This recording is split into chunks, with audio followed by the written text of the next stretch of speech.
world is yours. To everybody uptown, yo, the world is yours. The world is yours.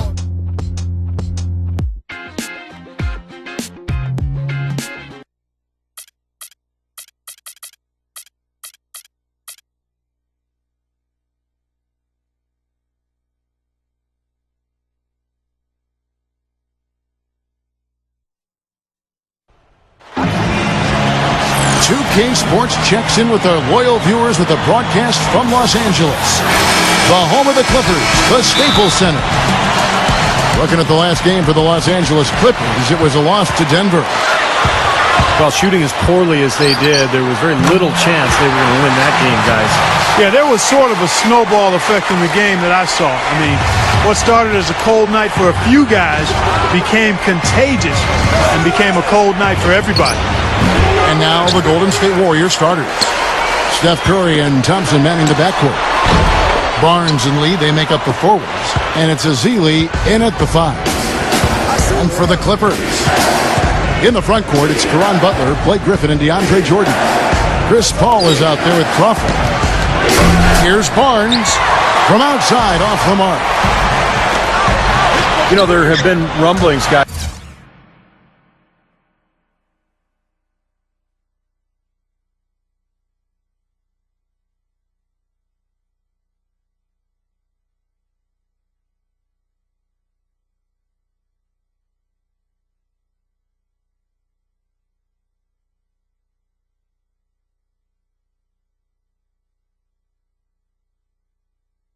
That the Warriors are looking at a return to San Francisco and maybe building a new stadium across the bay. But we'll see how that goes. That's a very difficult thing to do these days, to secure the finances necessary and the permits through the city. So we'll see what ends up happening. But either way, we know the Warriors will remain extremely popular in the Bay Area. The shot is off. He's always going to have a difficult time finishing when the defense is in his face like that. And it's Butler missing. The Warriors have gone 0 of 3 from the field to start the game. And their energy level at the defensive end was fantastic in that game, guys. They made finding an open shot very difficult in half-court situations. And I thought, Steve, they excelled in transition defense as well. The energy level you talked about was obvious in that part of the game, too. And Griffin slams it in. Throwing it down with one hand and making it look easy. Easy and fun. He just thrives on making the D look silly. Yep, which is something he does pretty often, Kevin. Gets it to go. And I know they've been looking for a place to play in San Francisco. They had a chance to go play over where the Giants are, and they chose Clark their own spot down on Pier 3032. So in 2017, they will be in San Francisco. That's right. Coming to the Bay, it's hard enough to find parking in San Francisco, much less a spot to put a stadium in. Right now, it's all working for them here in the first. The shots have been falling. Yeah, their offense has been very impressive. If they keep this up, Clark, they're going to be tough to beat. Out of bounds, Golden State takes possession. And how is the West shaping up, guys? Well, let's take a moment here to check it out. Now that the mid-season grind is well underway. Taking a look at Golden State and, of course, the Los Angeles Clippers. Tied right now. Green, he's checked in for Barnes. Thompson with the bucket. He was not to be denied that time, guys. Fought his way to the glass and came up with the points. Here's Butler. And the 3 off target. Now, defensively, they did a great job of staying tight on him. Now, you look at Vinny Del Negro, spent some time in the Phoenix Suns front office as a scout before moving on to the coaching ranks when he landed that first job with the Chicago Bulls. Now Lee, after the missed 3 from Klay Thompson. Goes back up. Shot's good by Lee.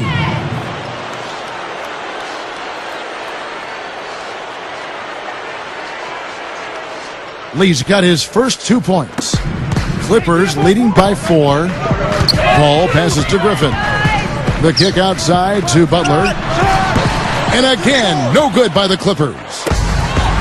And Steve, you go back to Vinny Del Negro, scout for the Suns prior to coaching. He was also in broadcasting.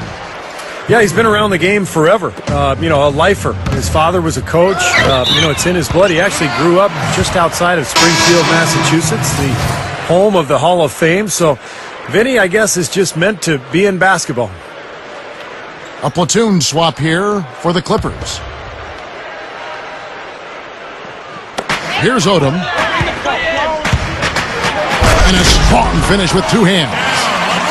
And not much resistance on that jam. Yeah, defensively, you're right. Not a great sequence. Well, they lost track of him, and they paid the price.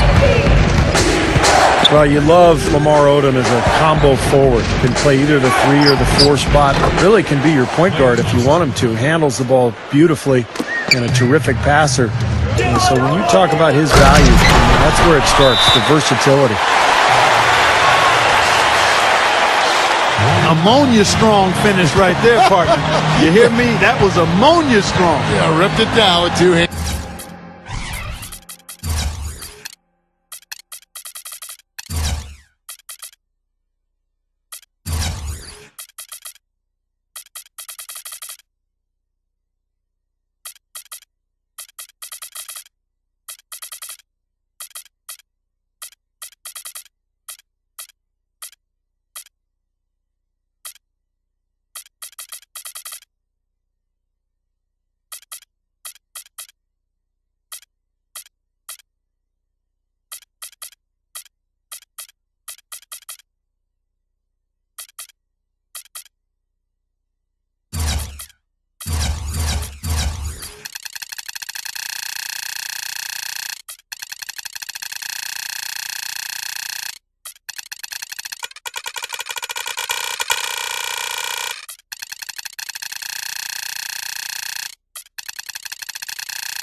That's about as high percentage as you can get. And the Warriors decide to take their first time out here. You talk about Odom's versatility. He can defend multiple positions, and he's able to do so many different things on the floor. He's always been one of my favorite players. I've loved watching him since his days in college at Rhode Island. Only spent a year there, but he's a guy who can do a little bit of everything, and when he's locked in and focused, he's extremely valuable because of his size and versatility and understanding of the game. They get it back. Lee kicks to Barnes. Drills it from outside. Barnes has got his first bucket of the game, and he's on the board for 3. This has been a strong statement by them, the way they've come out and attacked the glass early. Yeah, I agree, Clark. I love the physical play, the fact that they're taking the game right to their opponents. Now here's Curry. Boy, he was something else against Boston. That's 9 straight points coming off 3 3-pointers. The defense just getting shelled. Steve, the threes are killing him. I think they've got to find a way to chase him off the three-point line. Here's Hollins. It's up a 3. Odom's shot. Good. Odom's got 7 points in the game. How about that? They respond to a three-pointer with a quick 3 of their own. Yeah, terrific. Great back-and-forth sequence right there. Curry gets the screen from Lee. He dishes it to Thompson. Gives him the lead pass. The first quarter all wrapped up, and it's been an exciting game so far. Well, it's been a tight one so far as we get the second quarter going back here. And the Warriors, guys, what jumps out to you in this game, stats-wise? And the key has been the second chance points. You look at this team, the hustle that they play with, very impressive in that first quarter. Well, it's showing up on the scoreboard. I mean, you get second chance points like that, it can add to your totals and also demoralize your opponent. And now let's check out the lineups courtesy of Gatorade, all fueled up and ready to go. Here's the second quarter to play. Setting the floor for the Clippers. Ron Butler, Blake Griffin, and DeAndre Jordan, their front line. Crawford out there with Chris Paul. Well, you think about what Chris Paul meant to the Clippers, guys, not just on the floor, and that's pretty obvious. He's one of the best point guards in the league, if not the best. But it had more to do with the identity of the team. I think people took them seriously after that deal. And in fact, in LA, there was a budding rivalry between the Clippers and the Lakers for who was the city's best team. And that had never been a question before. Here's Butler. That three off the mark. Even with every shot clanging off the rim, he seems determined to keep hoisting up these threes. It might be time to get inside of that arc. And out of bounds as the Clippers gain possession. Different look here for the Warriors. Ezeli's checked in for Beatrice.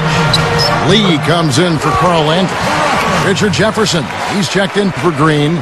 And Steph Curry is subbed in for Jarrett Jack.